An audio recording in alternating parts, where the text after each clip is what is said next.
the 150 most noteworthy rabbis in the country. And your note is A sharp. It's a Who knows? I don't sing well anyway, so. But okay, we are now on YouTube for our Kohelet class. I'll be gone until I get back on Wednesday, but I won't be back until the afternoon. So so no class Saturday, Sunday, Wednesday. But then next Saturday or next Sunday and Wednesday after that, there will be. Check your weekly emails and your bulletins and things. And then we'll hit Passover, which we will, I think. Oh no, I think we canceled for that Wednesday actually for Passover because it's the first night is that evening, and we just canceled it in case people were doing Seder prep and stuff, and they needed time to be prepping for their first night Seder. We wanted to give time for that, so we canceled that one too. But I'll be back that Saturday for Torah study, even though I'm off for Friday night because it's the night after the Seder.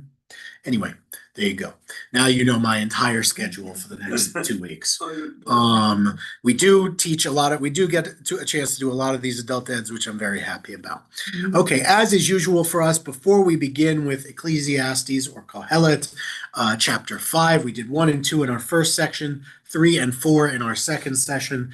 I'm glad we had many views on YouTube. Those of you who are watching now, thank you for joining us again. We've had 40 or 50 views on each of our first couple classes, which, you know, if you were all here in Topeka, that would make you like half of my congregation. So, like, good job, everybody. How long does this stay on our website? Forever. Anyone can go back and watch any of our adult education or services at any time. Really a good offering we're putting out there for the Jewish people.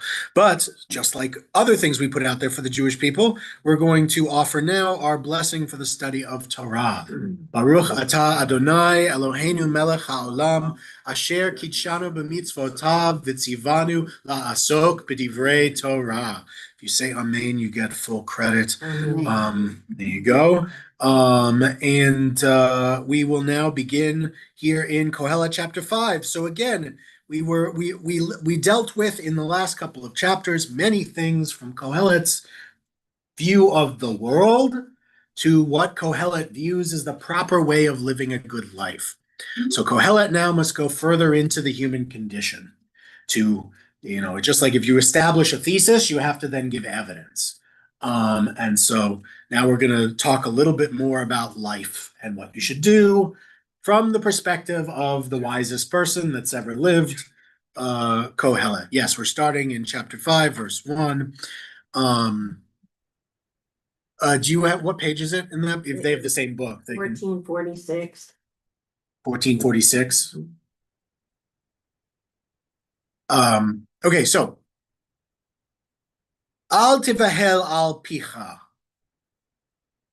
Keep your mouth from being rash, and let not your throat be quick to bring forth speech before God.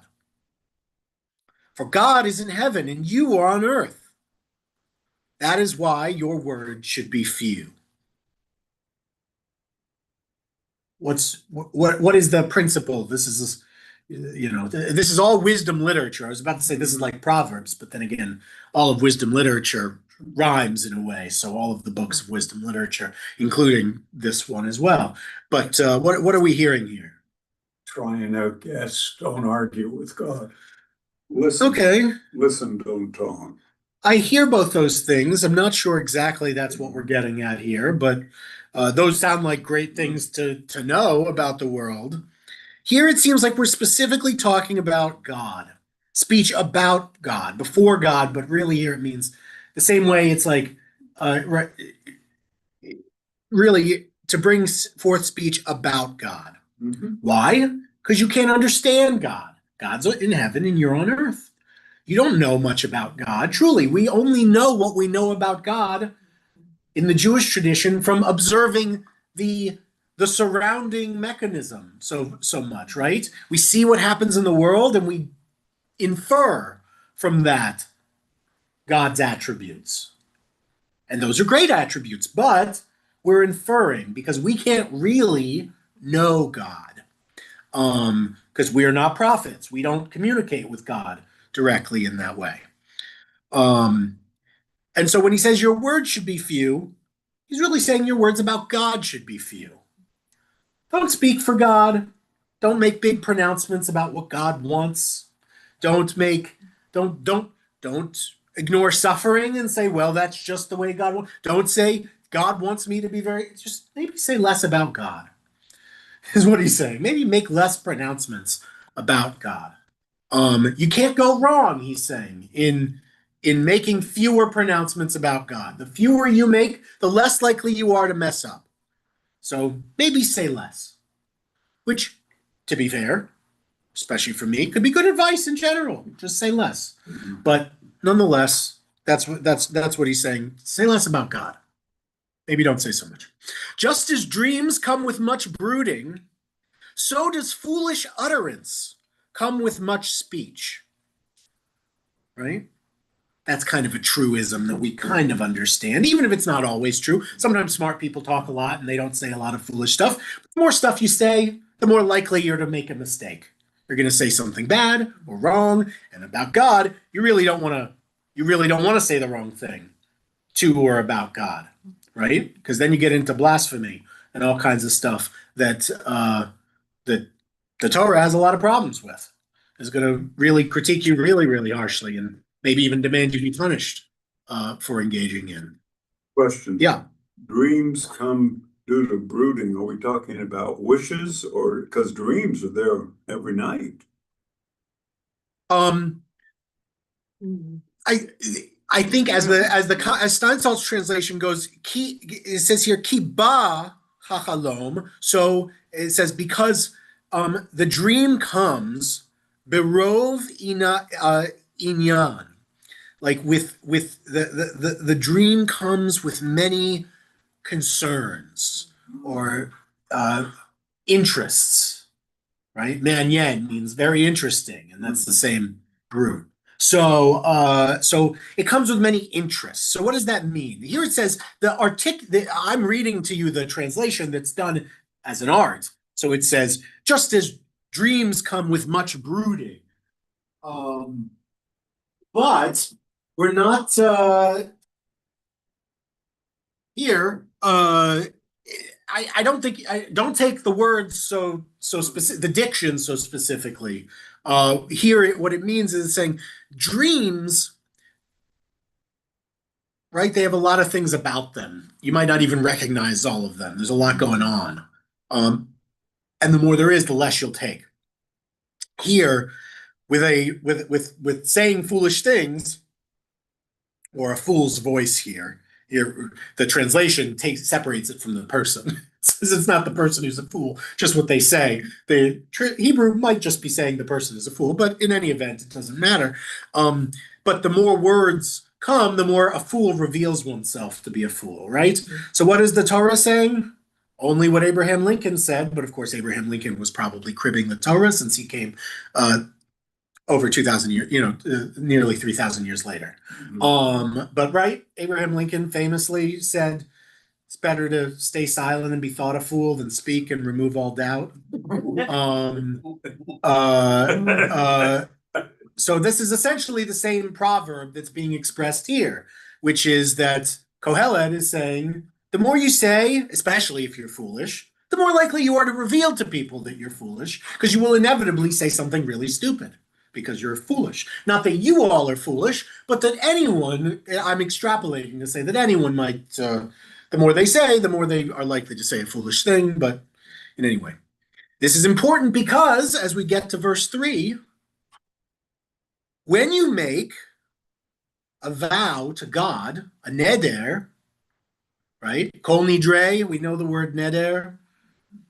And then we say, actually, we didn't mean it on Yom Kippur, but it's cool because God said it was cool. But the words of it always kind of get to me because it's like, we're like, all these vows, they're not vows. And I'm like, that seems weird.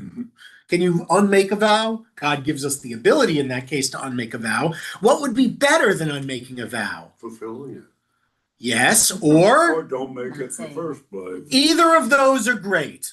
Either fulfill it quickly, or better even, which the rabbis will go on to say vows don't even count and can't be made because they're so dangerous because you won't make them and then we have to kill you, which we don't want to do. So better, the rabbis will also agree not to make them.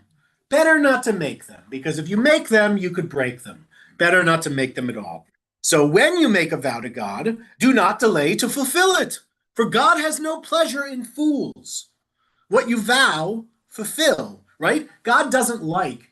If you might think, the reason it says this is because a stupid person might think, not that anyone in this room would ever think this, but I say it for, not that anyone watching on YouTube is stupid either, but I say this just for elucidation. If one were to cut, so one might think that someone who always makes vows to God is truly the most pious person, that this is somehow a good thing. Kohelet wants you to know that's not true. You're not any better because you're making vows to God all the time. In fact, God doesn't like that, because impulsive people who might not fulfill their word are worthless to God. That's not what God wants. God likes consistency. God's very clear throughout the Torah that God values consistency. God also values many things. God values penitence. God values repentance. God values forthrightness. God values justice. God values many, many things. But one of the things God wants is for you to be consistent. And so, right? If you vow something, better do it quick. And of course, verse 4, Tov asher lo tidor, meshetidor velo tishalem. It is better, it is tov, it is good to not vow, rather than to vow and not pay or not deliver. It says here fulfill, but tishalem means pay, right? Same root as shalom, to make whole. By the way, that's fun. We still use that phrase in English. When you pay someone, you what? You make them whole, which comes from Hebrew. The only place it could come from, really. It's the only place that connects those two concepts. Don't tell all the Americans. They don't know. All the English speakers, they don't know how much of their language is given to them by the Jews. And then they might speak a different language if they found out, and then we'd have to all learn a new language, and that would be very annoying for us as Americans. Okay. Fun on the internet, everybody. We're having fun on the internet. Okay. Oh no, wait. I'm sorry. Roger. I'm sorry. I should share this. Sorry. I'm sitting here in Rogers. I wasn't sharing it on the screen. So YouTube, you got it now too. YouTube. My apologies. I didn't have anyone remind me that we were I hadn't been sharing it through Zoom. So now we're sharing through Zoom, and everyone can see all the same stuff that we're seeing. So it is better not to vow at all than to vow and not to fulfill, which we all understand. Verse 5, don't let your mouth bring you into disfavor, and don't plead before the messenger. In some ancient versions, we are told read God. It says malach in the Hebrew up here, so that would be angel, but theoretically it could be at one point before God, and they made a change. We don't know. Don't plead before the messenger that it was an error, but fear God. Else God may be angered by your talk and destroy your possessions.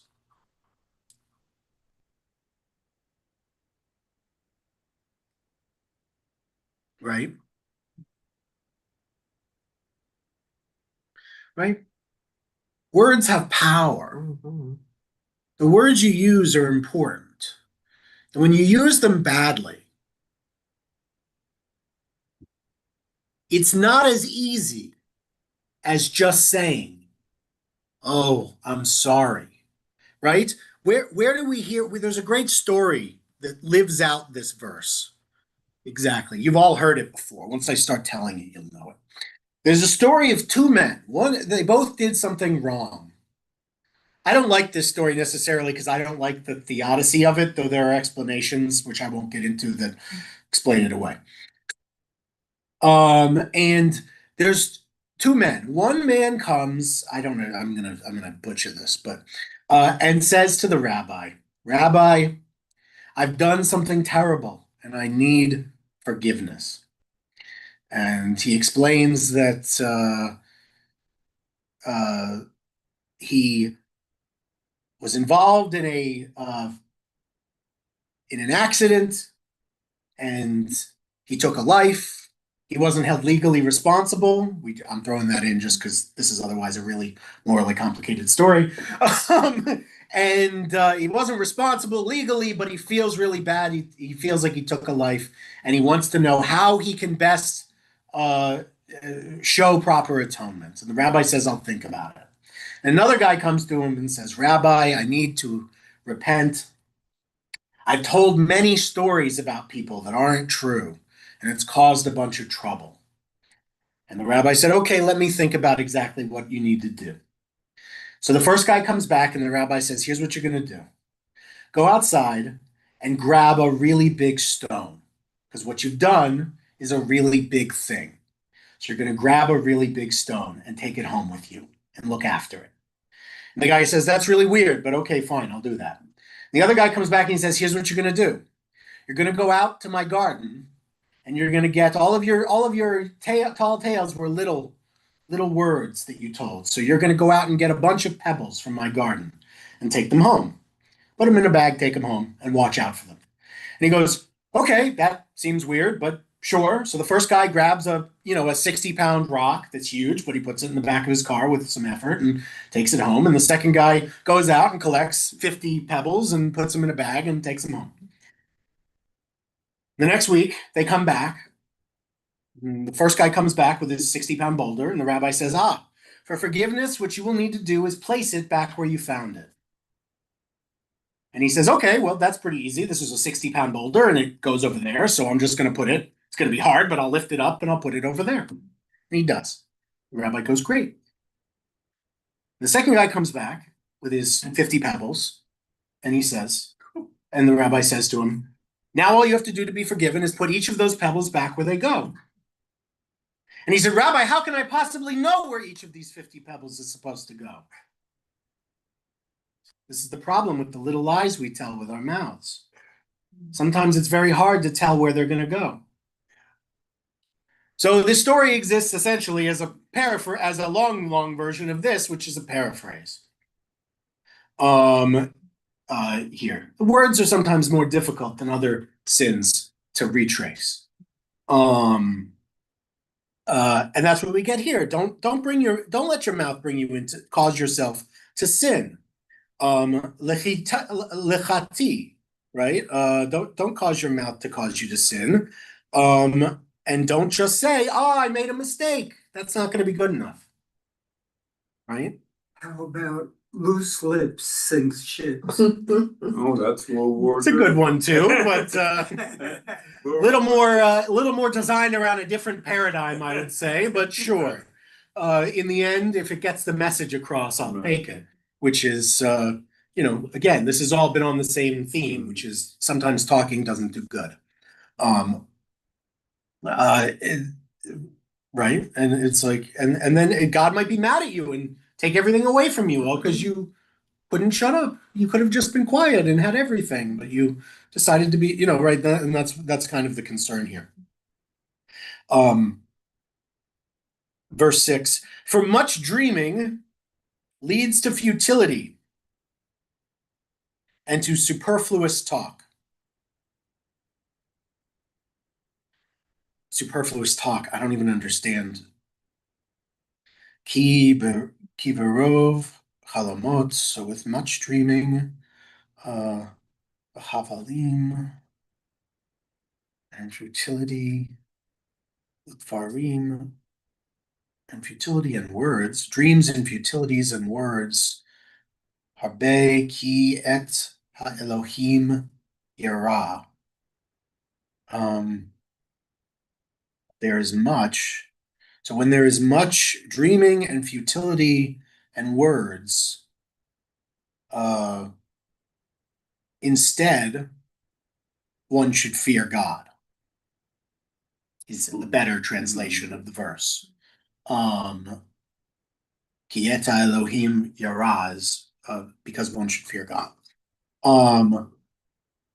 So what is it? The translation here is not exactly, is again very artful, as I've warned those of you who've joined us for Tanakh study on Saturday mornings that as we get further into the books of the prophets and away from the history books, it will get more metaphorical and more difficult Hebrew to decipher, not less.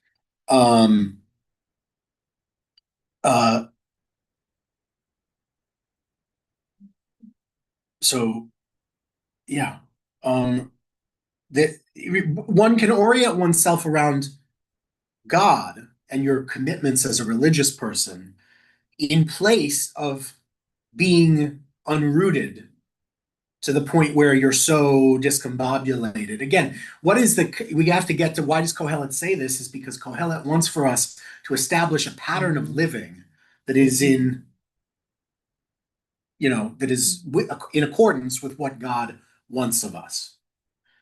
He is describing a much simpler life than many people, right? He's saying water cooler talk is probably bad. Focusing on everything going on in the world is probably bad. Talking about it, right? He's kind of moving you towards the pursuit of a rich inner life that much more is identifiable with the, late 1700s in England or something, like in a kind of pastoral, pre-industrial, post-Renaissance, post-Enlightenment period that involves a lot of reflection and a lot of inner contentment, because a lot of inner focus rather than focus on changing the world as it is. And in the latter half of the 20th century, we made a big play about how we were going to change the world. And if you read Heschel, how we were going to change the human condition, how we were going to change people, how in the wake of World War II and the Holocaust, we were going to reshape what it meant to be a human being, a modern person. Postmodernism is what it became modernism is what it was in Heschel's time. Yeah. But by the time of the 80s or so, it started to become warped into what we know today as postmodernism, which is a direct brainchild. This idea that if you're totally without a root, that makes you the best possible of all human beings, unless you're rooted in the third world, in which case you are the best of all possible human beings. It's a really interesting, I didn't make the rules and I don't like them, but these are the rules that's been laid out by the postmodernist class. You want to talk about a class, that's the only one that you should really be afraid of. There is no Epstein class, by the way. Anyone who says that is an anti-Semite, just so you understand. It's true. Anyone who says that is trying to get the American public to understand being associated with Jews and as being a negative. So I would urge you to ignore anyone who speaks in that manner. So much dreaming leads to futility and to superfluous talk. And now we've had so much superfluous talk. Does anyone have any thoughts about this before we move into a different subject? I would think that the meaning of this is much deeper, because we all talk about things we're going to do, which we don't. Sure. And the more we talk about it, the stupider it gets. Could be. But if we go ahead and we simply do things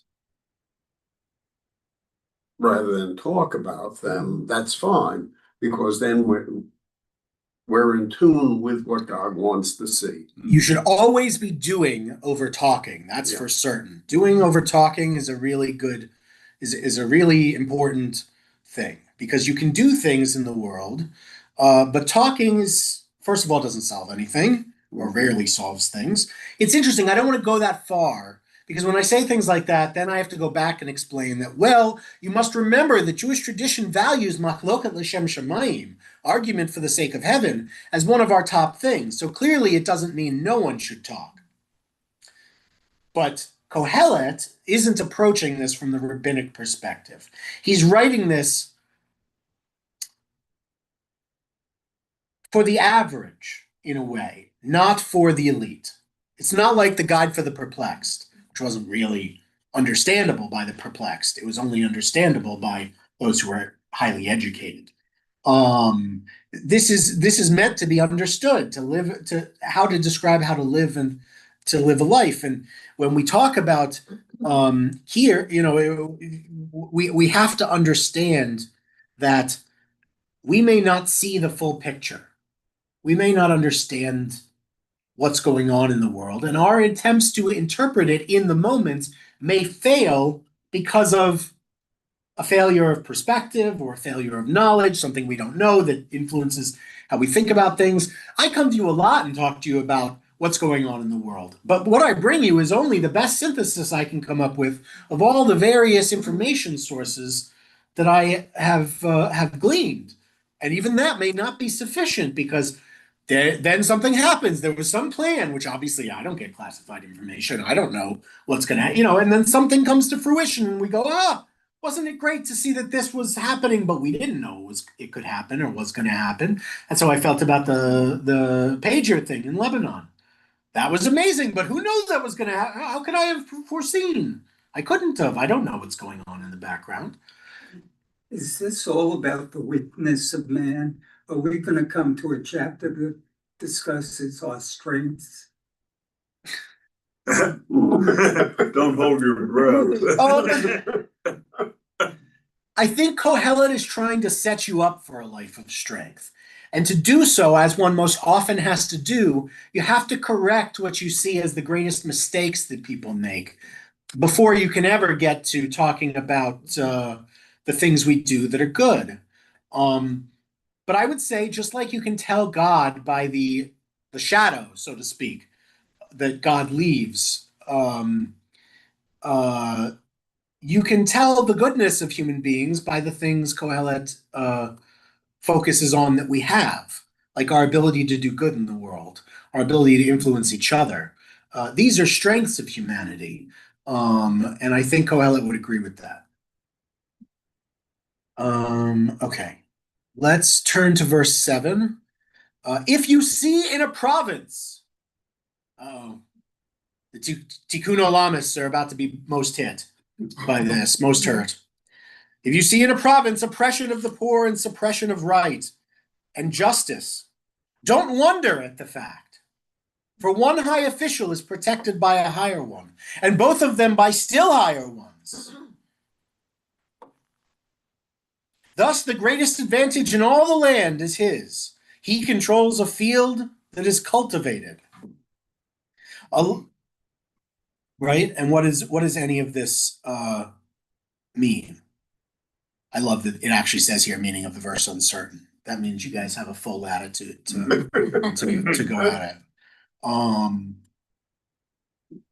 I would take it as do your job well. Don't complain about the other guy. You have no control over that. Right. And that's what I meant by Tikkun Olam is hardest hit, because the idea that we should individually be responsible for helping remake the world as a better place has been an overemphasis of Reform Judaism for some couple decades now. But Kohelet here is saying you can make the world better as an individual, but to try and redo everything yourself, like you should fight every battle. You should go and protest to this person and that person and whoever. Not saying protest is wrong, but that you should be responsible for all of this is not a good way to live your life, right? I'm sure Kohelet would want me to remind you that Pirkei Avot teaches us it is not your responsibility to fulfill the work. You're just not allowed to abandon it entirely. I think that's a huge relief. It also, in the world of psychiatry, I would think, it talks about, that says something about codependence, and the Al-Anon programs and all of those have been created to, anyway, I don't mean to interrupt you, but it's just first. No, you're okay. Yeah. So, good point. I agree. Yeah, cool. You're required to try, but you're really not responsible for the result. You just do the best you can. Mhm. Yes, indeed. Right. And in the end, we're saying, right, all these officials, I also like this idea from this verse that we're not told exactly how we're supposed to understand it. It says, so the greatest advantage of land, or in all the land, is to God. God controls a field that is cultivated. Of course, right? A king here. That's I don't like that phrase, that thing, because it says melech l'sadeh ne'evar. So in other words, a king, ne'eved, sorry, ne'evad. The king is the one who works, still has to work a field. In this case, I like the translation of Steinsaltz. A king is subservient to a field, to the field. What? What does that mean? You know what it means. It says it can't figure it out, but you can figure out what that means, right? A king is subservient to God. If God decides that the fields produce no food, everybody dies, right? The king doesn't have that kind of power. A king can appoint people you can't control. But if God decides that there's truly truly the worst kind of, God will deal with it, is kind of, God controls the field. The king doesn't. The king, in the end, is still just a supervisor, which again fits very clearly. Good that Kohelet, Solomon, knows this, because it fits very clearly with the Deuteronomic historians' belief about who should be a good king. That God will make the determination as to who a good king is based on predetermined things, and God will punish kings that do badly. It's kind of a reaffirmation of theodicy, that God will make right injustice that is visited by kings in this world. Here's a great section. We're moving to another section, and we're going to talk about money. Everybody knows somebody who loves money, right? Even if we don't tell me who you think it is, but everybody knows somebody who loves money. And Kohelet speaks a couple times. He has already, and he will again, about, because Kohelet's a really super rich dude.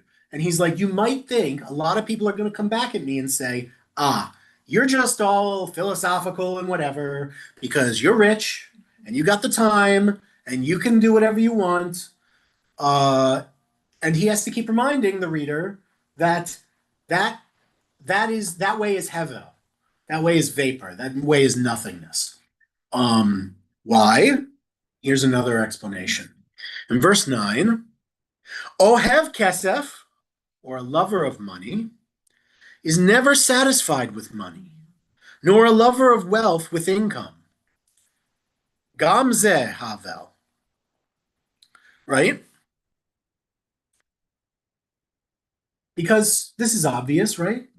One who seeks after money, well, what's the right amount of money? When you seek after something, you wish to acquire it. When you seek after money, what's the amount of money where you've acquired money? There's no limit, right? Never enough. Right. It can't be. It's a desire that can't be satiated, because you can always make more money. There can always be more money. Someone, unless you become the top, will always have more money than you.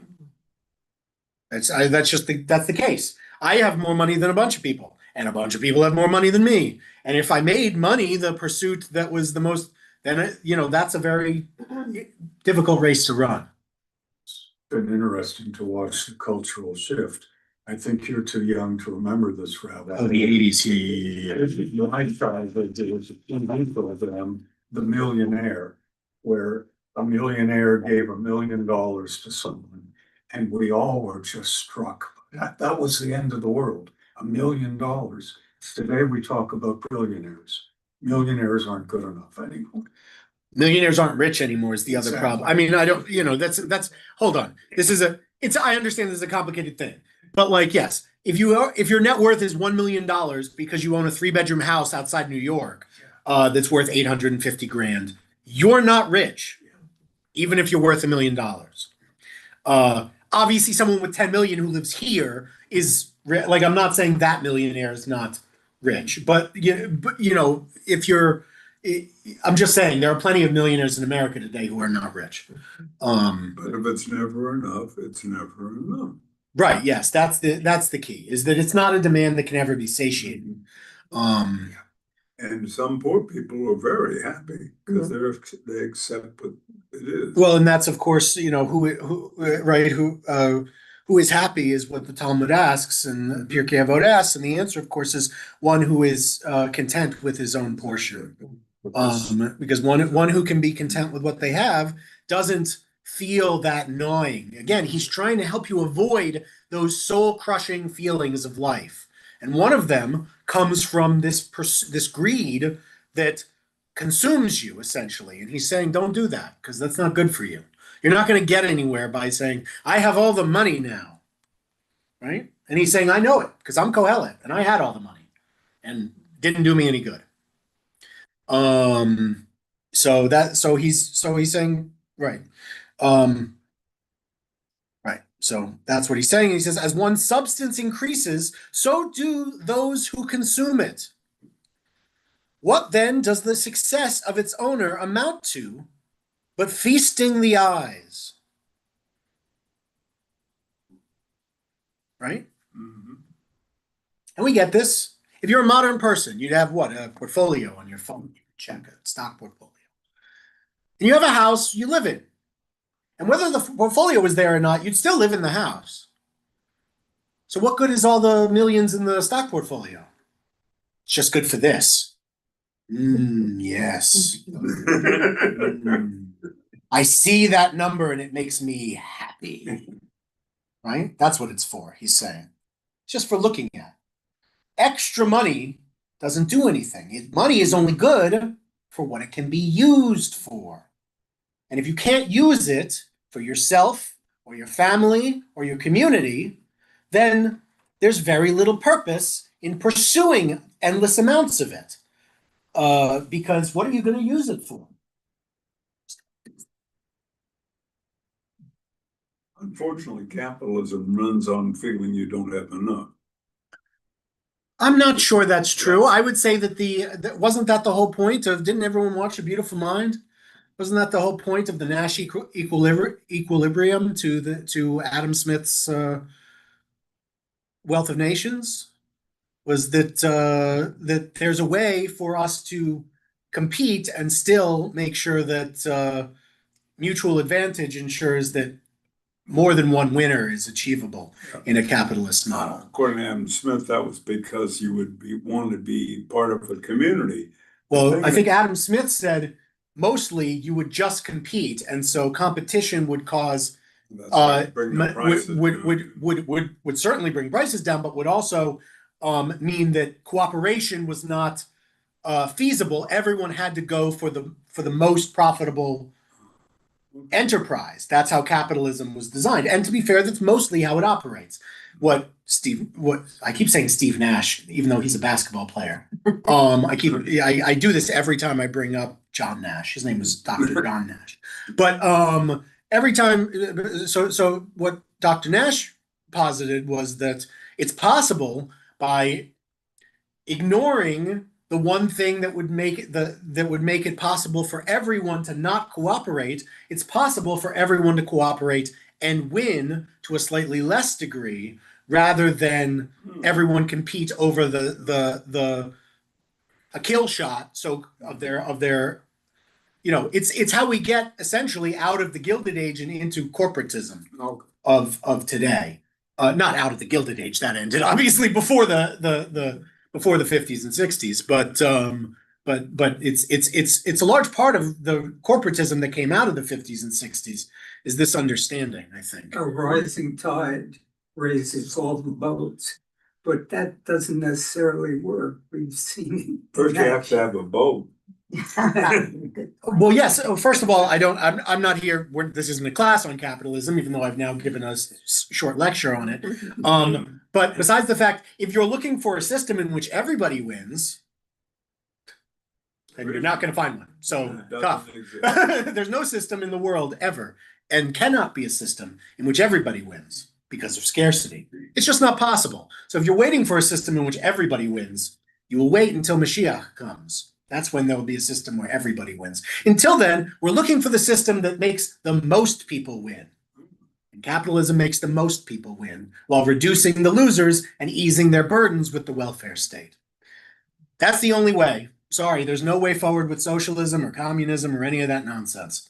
It's mishigas and stupidity. It's hevel, and it'll only ruin everything. And I asked that to the millionaires I just talked about in New York who have $850,000 houses who are about to have to pay a 10% property tax raise on their houses because Mamdani wants to pay for, I don't know, buses.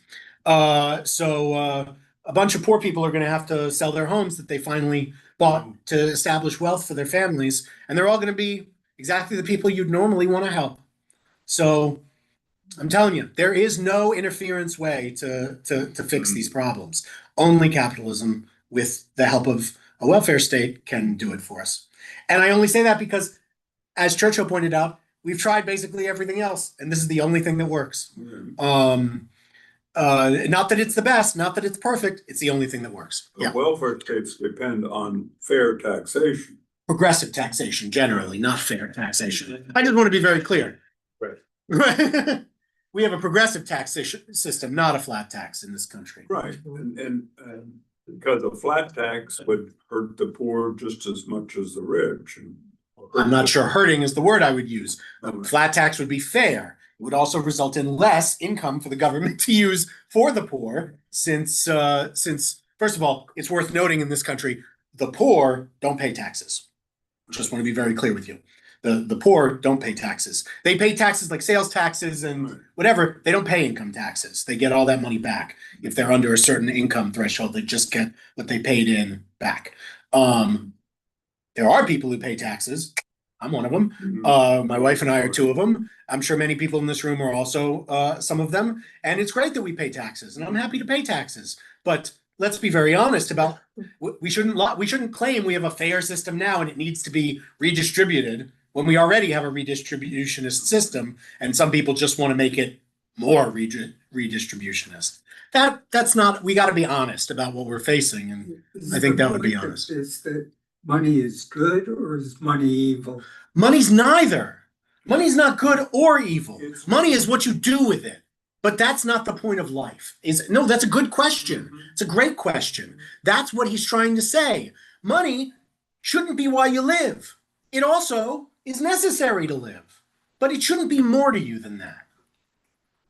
Money is like, he would say, money is, you should enjoy what you've got. You should, but again, enjoy includes doing good, which means Jewish stuff.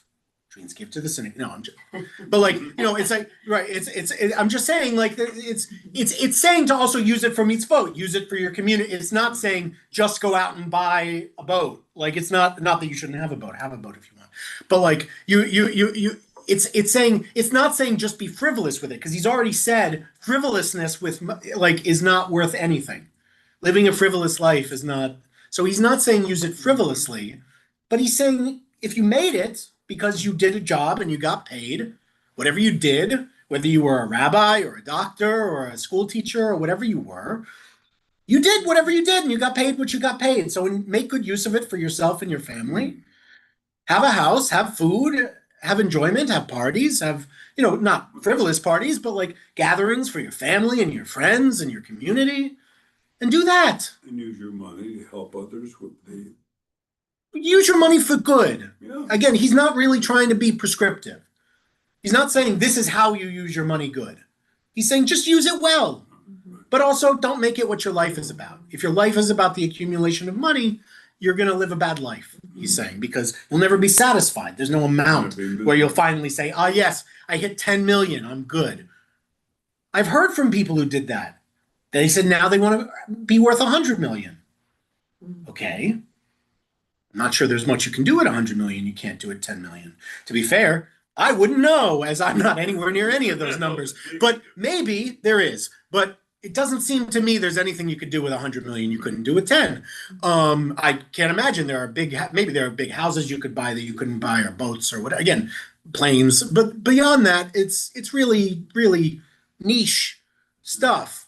You got everything you need. And that's I think that's all he's trying to say, is that we have this, even then, this weird thing about money, where we think there's some amount that will make us happy. Not everyone. There are some people who really prioritize money, who are sure there's some amount that will make them happy. But they're not really, because they can't be, because they won't be. That's what he's trying to say. So you take a look at the Catholic priests, the Catholic Sure. vow of poverty. Yeah. They I don't want to get in too much trouble with the internet, but I feel like I'm going to get in trouble with the They internet. don't live in poverty, they have security for their whole life. And Oh yeah, good do place to live. they have a vow of personal, okay, vow of poverty, sure. Personal poverty, maybe. I assume that every individual priest doesn't have a ton of money in their personal bank account. The church, the Catholic Church, is worth many tens of billions of dollars, maybe hundreds of billions of dollars, and pays for their whole livelihood, their servants, their cooks, their housing, their food, their travel, they serve the church, but the church pays for everything. Let's put it this way. No servant of the Catholic Church, thankfully, is ever going to go hungry. I'm not asking you to take a vow of poverty. Thank God. Not that I'm doing so well that I'm in danger of violating any kind of of going to the opposite extreme. But don't worry, I'm not interested. Again, we don't hold that rabbis should have a vow of poverty. We don't have any reason to do any of those things with rabbis, thankfully, any of those restrictions that they place. We have other restrictions. We have moral restrictions, I should say, that rabbis have, but we don't have those kind of lifestyle restrictions in the same way. I guess a priest can still eat shellfish, so. The devil just got into me. The devil.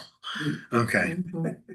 Well, we're going to use, from the Jewish perspective, you are my Satan quite often, Harold, if we must say. If this, God forbid, were the heavenly court, you are the antagonist, I think, most of the time. So it's an honored role. Hey, Hasatan was God's counter counsel, right? Hasatan was just the lawyer against God, was just the opposing counsel. Yep. So you know what it's like to be opposing counsel. So you're just that's all really the Hasatan was. He was really just God's opposing counsel. Chair. That's what got Hasatan going. Let's not start going there. But no, I say in jest, but in all good humor. I love you. I love you, Harold. Okay, let's get back to stuff about workers. So, we're not really back. We're still going to talk about how abundance is truly the evil of the world.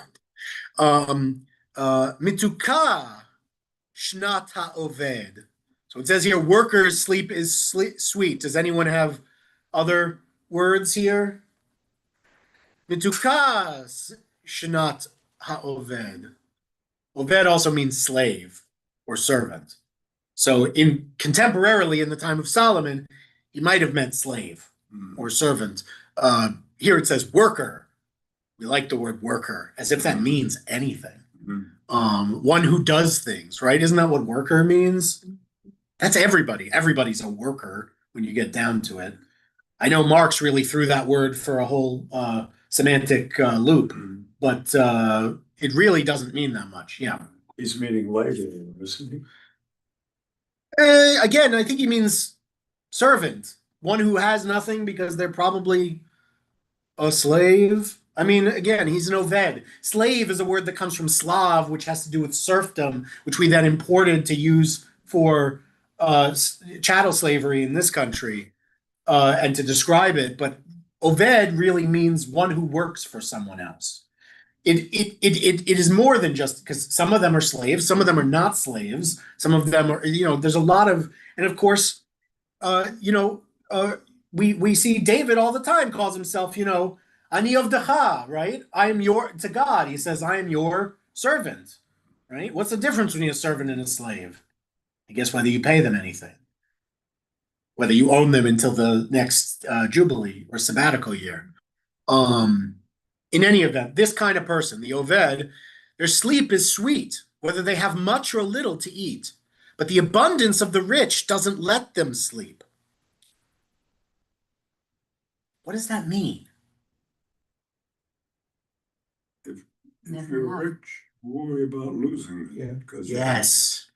Right? I'll tell you something. There was about a year ago, there was a lottery that went to like $1.8 billion or something.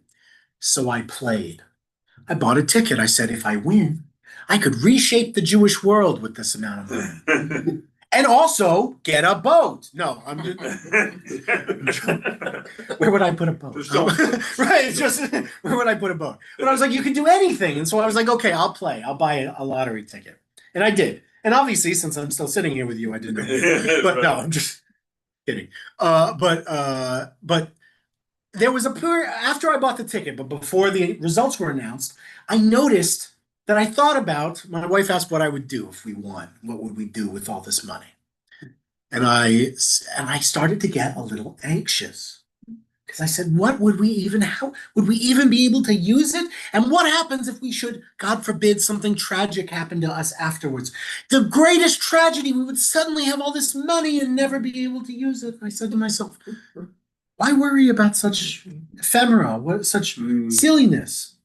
But I understood for a morsel what it must be like to be one of these people with so much money. And that they're like, well, I can never use it. And I struggle with, and it'll all go away and I will perish without ever having used all that I accumulated. Kohelet knows of this. I only know of it from this brief moment of buying a lottery ticket and being worried about losing all the money I never won. But Kohelet had all of it. Yeah. He had all the riches. And he's like, I know. You're so rich, you can't even sleep. Because what if you could have been using that time to use your money while you were asleep? That's a really dangerous way to live.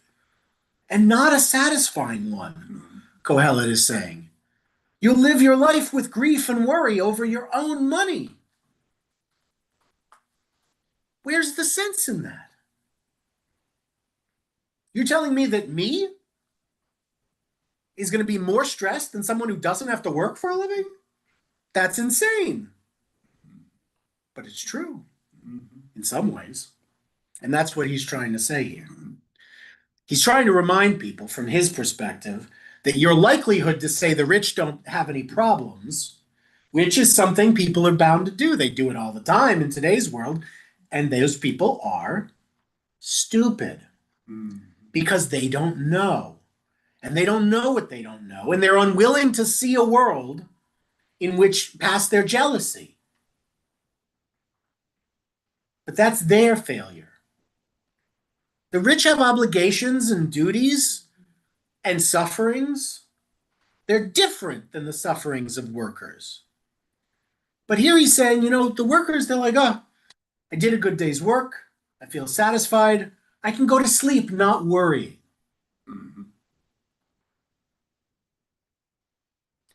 These may sound like small things, but they're not to Kohelet, because when everything's on the table and you only want to take the good is a good night's sleep.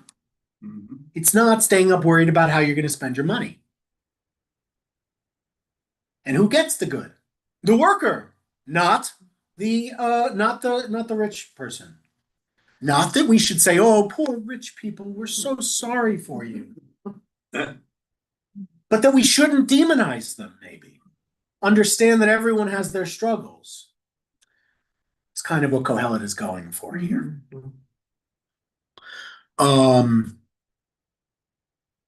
Okay. In verse 12, Kohelet says, here is a great evil. Yesh ra'ah chola ra'iti, that I have observed. Tachat hashemesh. Here says tachat hashemesh, but tachat hashemesh, under the sun. Osher riches, treasure, osher, shamor, hoarded, protected, guarded, livalav, lara'ato, to the detriment of its own owner. Right? Here's a great evil I've observed under the sun. Riches hoarded to the detriment of the owners, in that those riches are lost in some unlucky venture, and if they produce children, they have nothing in hand.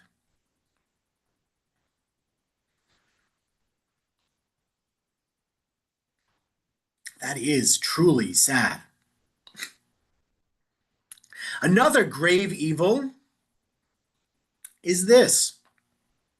The rich must depart. This is kind of what I was talking about my lottery fever dream. The rich must depart just as they came. As they came out of their mother's womb, so must they depart at last, naked as they came. They can take nothing of their wealth to carry with them. Right? Just a reminder, as we keep saying, you can't take it with you. Naked came I into the world, naked can. And he's saying, there's no way to buy yourself into VIP heaven. There's no VIP lounge in heaven. No credit card or net worth will get you in. There's no private jet to heaven. No amount of wealth will get you through the line faster, so to speak. It's all equal. Yep. So he's saying, in a way, chaval, what a pity. You worked hard and gained a lot under the sun, but you can't take it with you. So he says, so what is the good of their toiling for It's not only one who toils for the wind? It's not only you can't take it with you, can't enjoy it here because you're busy worrying about it. That's what he's sort of saying in some of those passages. Yes, and you won't even enjoy it because you'll be worried about it, and then you'll either lose it, which will be devastating, or you'll die, which will also be devastating. Either will amount to you. His point earlier, remember, from the first chapter was you're going to lose all your money. The rich people will lose all their money. And he's saying either you will lose it in your lifetime because you made a bad business decision, and chaval, what a pity, you lost all your money, bad.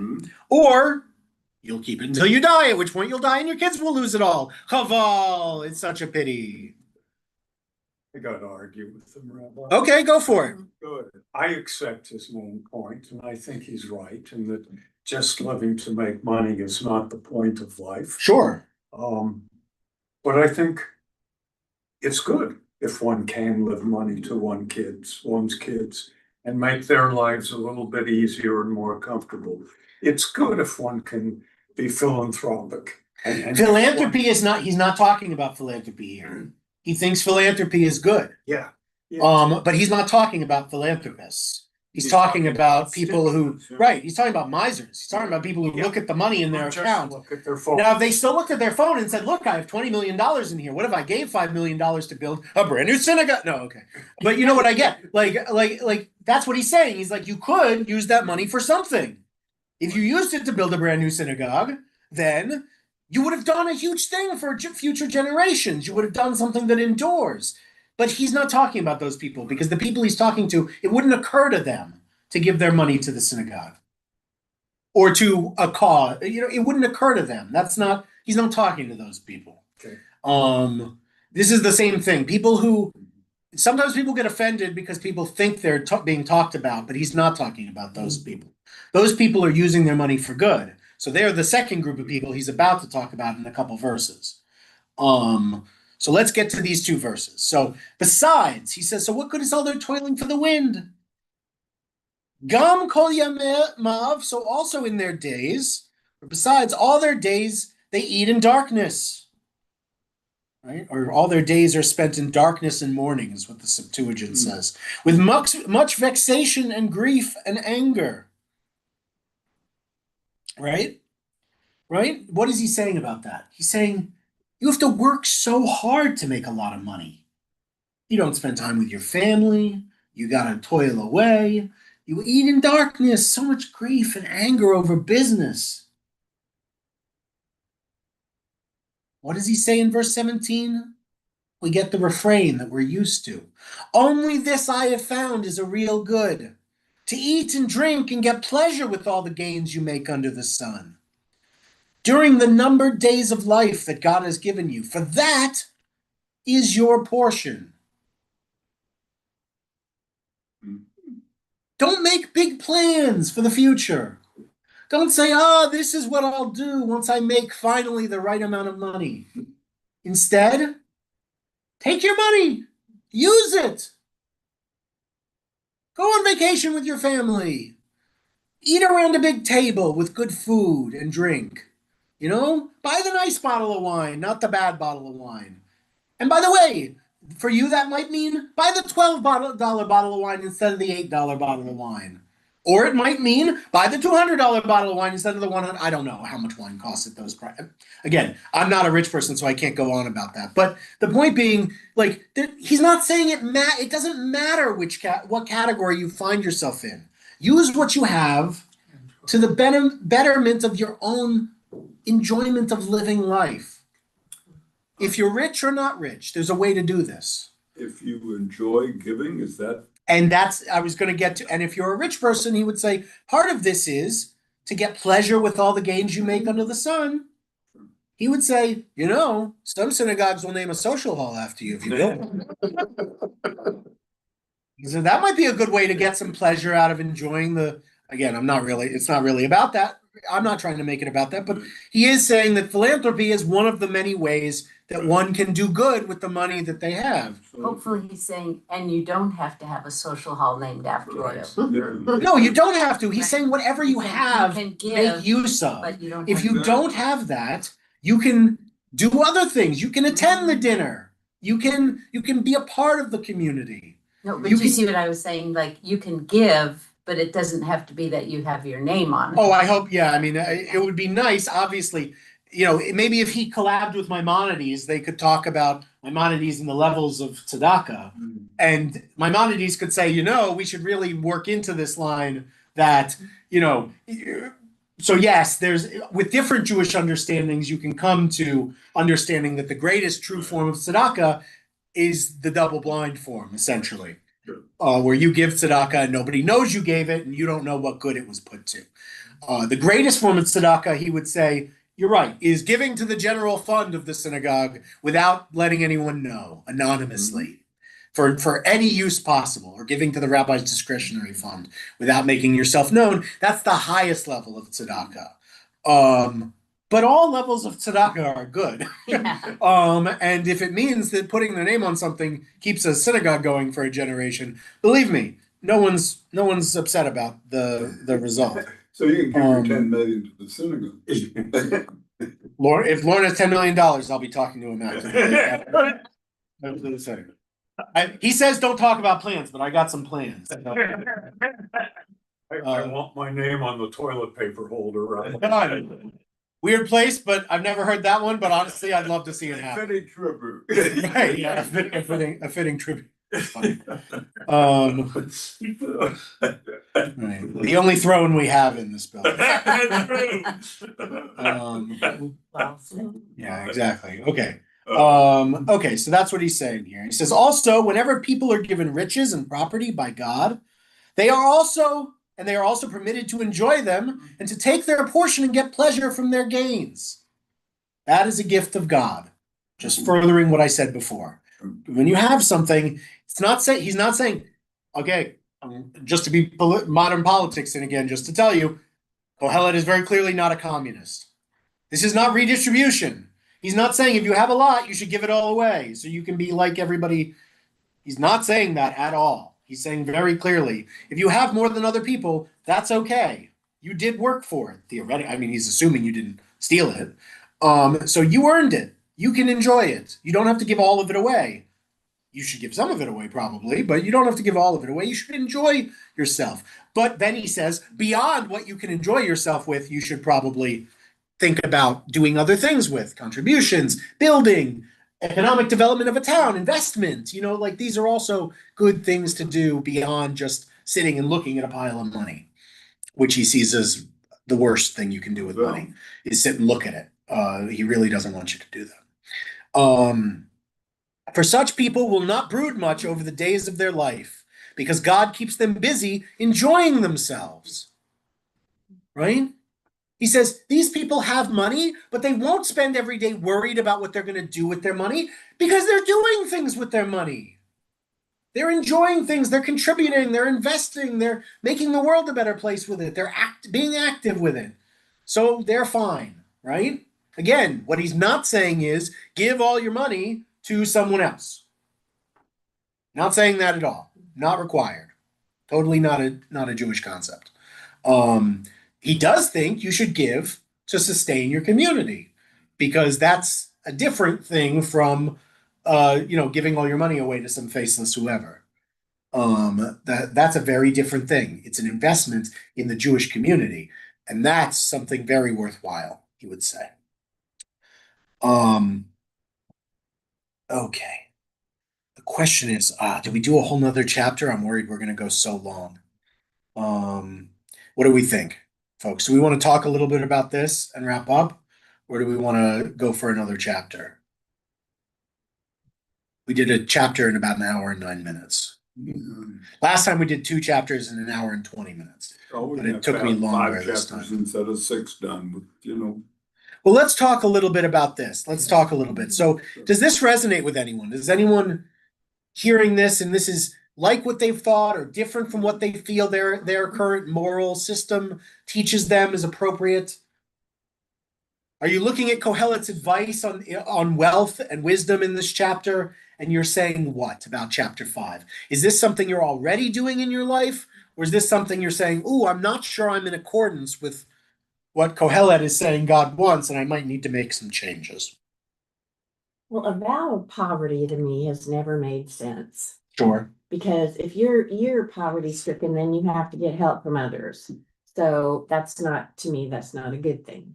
Okay, so know what you're saying. You don't think anyone should vow to be poor. No. I agree with you. I think that I like what I'm reading, or what you've read here Sure. today, is that, don't make money the goal. Enjoy what you have, Right. but have a life too, outside of the goal of Right. money, and care. Absolutely. The life and the community is the point. Absolutely. That's what keeps someone from the soul crushing Mhm. that he's trying to help you avoid. Right, exactly. If your life is all about money and business, You miss everything you else. can do that, but you won't be happy. He's being very clear. He's like, that won't make you happy. You'll just accumulate more money, but you won't ever do anything with it. Or you'll say, the best part is, I think Kohelet would say, you'll say you'll do something with it eventually. Oh, you're just focused on making money for now. Mhm. Eventually you'll focus on your family. There's a famous song, of course, to this effect that says it doesn't quite work this way. Everyone's heard Cat Stevens or Cat's Cradle. Cat's Cradle. This idea that sure, eventually maybe, but if you make it your habit, you're not going to go back to living this life that you know is ideal. If you don't make it your habit, you won't live it. You'll live this other life, this busy, overworked life in which you don't make meaningful connections to other human beings. You don't make connections to your community. You don't make connections to God. And then at the end, you're sad and your soul is crushed and you die. But you do have a lot of money. But I think when I tell you that that's what the end is, people would hear that and go, that doesn't sound good. They say, but you wanted money. You have a lot of money. I think they'd still say, yeah, but my soul is crushed and I die without any happiness. That sounds bad. It is bad. It's not what you should want. Unfortunately, that's what some people pursue, but you shouldn't want it. There is a way for the poor and the rich to live a life in accordance with what God wants. And he says, because what God wants from you doesn't matter about how much money you have. God keeps saying this. God says in the Torah, one should, don't judge, don't be deferential to the rich or merciful to the poor. What does it mean? It's not trying to be mean to the poor. It's just trying to say that justice doesn't care how much money someone has. We don't show, oh yes, deference to those who are wealthy. And we don't say, well, that person's poor, they must be just in their. No, someone's money doesn't have anything to do with the relative justice of their case. That's insane. Anyone who truly understands justice knows that that's insane. Unfortunately, today we have a lot of people who claim to understand justice but don't. And they'll say that money is the key to solving all justice. That justice can only be visited on the world once we have rectified the amount of money everyone has. And Kohelet's saying, it doesn't matter how much money you have because it won't make you happy. It won't even make you secure. He says the poor say, if only I were rich, I'd sleep better. He says, no, the rich sleep worse than the poor. Now, not the very poor, those who work. You might say that means, you might interpret from that means those who don't work, like maybe we're talking like homeless people or whatever, are so impoverished that this doesn't apply to them. And that might be true. That's why the Jewish community has funds to help with the poor. We used to have a communal fund, we still do. In the modern synagogue world, it's the rabbi's discretionary fund. Poor people come to me and they say, I'm very poor. I need money for my rent or my food or my healthcare or my whatever. And I make sure they have it. Because and I work with people in the community to help make sure the funds are there so that those poor people can continue to have assistance from me. And they do. And that's what we do, because there's a line, right? We're not saying that yes, even those who sleep in the dust, those people that they'll be good with their portion. That's not what we're saying. Right? Welfare state, okay. Yes. Right? The Jews have a welfare state built into our communities. The communal fund and the Shabbos fund, essentially. The Shabbos fund we don't really have here, but we do provide an oneg every week, which is essentially the same thing. There was another fund in the Talmud that said, so that each person, they didn't go to shul to do their eating and stuff. So that each person could have a Shabbos dinner, food for Shabbos. There was a separate fund from the poor fund to get the poor and travelers food for Shabbos when they were in their community. So those are the two welfare funds of the ancient Jewish community. Was the poor fund, which dealt with all kinds of regular poor stuff, and the Shabbos food fund. And we still have versions of that today. For thousands of years we've done this. And it's important. And it serves our people and the poor among us. But most people, Kohelet, I think, would say to you, most people don't fall into either category of the super miserly rich or the super destitute who are totally impoverished. He's saying most people don't find themselves here. So he's not really addressing them directly. Instead, he's saying, let's talk about everybody, the most of us. Most of us are somewhere between kind of poor and kind of rich. And each of us can make something of our lives with happiness and justice and the kind of life God wants for us, with our souls being full, without. Yeah. Since Harold's left, can you take his position for just a moment? Sure. I would never want to thought that I'm opposed to what you're saying. I am a capitalist. I'm not a socialist or a totalitarian. But I think what you're saying applies maybe to the American public. How about people in Africa? How about people in the Sudan? How about people in Asia? Isn't there, just as you're saying, there has to be a line, there has to be a level where basic human needs should be met. And I think that is our responsibility.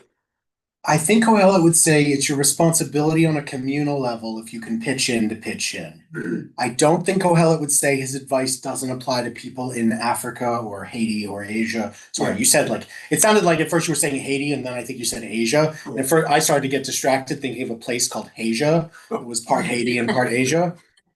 Sorry. But in any event, I think it applies to everywhere. Yeah. I think what I said applies. If we're not talking about the super destitute who literally have nothing, although he would also say those people have some responsibilities of themselves to do stuff. He wouldn't say that we should just take care of them. We should get them to a point. I'm sorry. I think he'd be great in America. I think he'd be a great, successful American politician, Kohelet, because he gets the wisdom of it. He would say, we can get them to a basic point, at which point it's their responsibility to get themselves the rest of the way.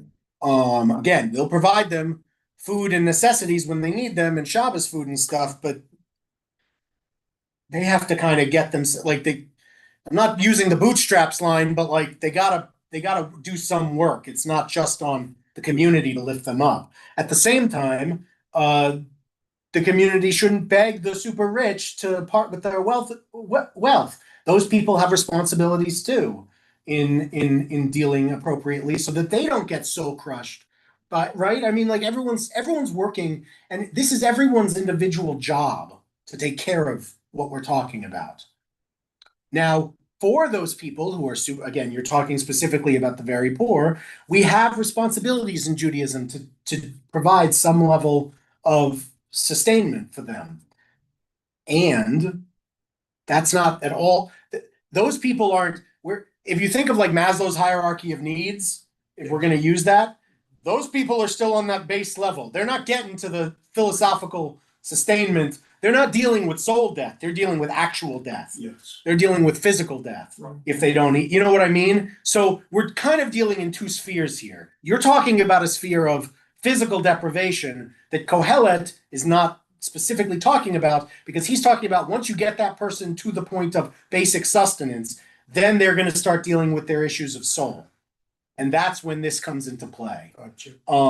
If you're dealing with someone so far down that they're laying in the gutter about to die, that's a different moral problem that has a Jewish answer, which you'd like, but is irrelevant to this, because we're not going to go to the person, you're not going to go to the person who's homeless on the street and say, hi, I'd like to talk to you about God and all the different ways that we can make your soul feel good today. And he's going to be like, do you have money for food? Because you're not talking to him about anything he's dealing with. He's dealing with where's my next meal going to come from, not how am I feeling in my soul today. And he might get there. We should get him there. And then by the time he's gotten there, all of this definitely applies. At which point, if he wants his soul to feel good and not crushed, he's going to need to be content with his portion, do a job, do good in the world, see his family, and do all this other stuff, provide for himself as best he can, and then he'll be okay in his soul. Again, he's not making none of Kohelet's claims are that he can make you rich. Doesn't claim to make you rich. Kohelet can make your soul soothed. Yeah. That's what he's trying to help you with, because he's saying that's a problem that affects everyone eventually. Yeah. In terms of what Lauren is asking, Yeah. with people in certain third world situations, they were already, if I don't know how compliant people were in that day, but the corners of the field are saying, give people the opportunity, if they have nothing, give them the opportunity to at least stay alive. So in the times of ancient Israel, we have the Torah commandment to leave the edges of your field ungleaned or uncollected, because the poor will walk down the road, and as they're by the edge there, because that's every edge is square, right? So, or almost. So, when they walk by the road, they can just pick off an apple and eat, and that way they won't die, because they know they can just walk by somebody's farm and get an apple or a pomegranate or a melon or whatever they're going to get, and they won't die because they'll get something.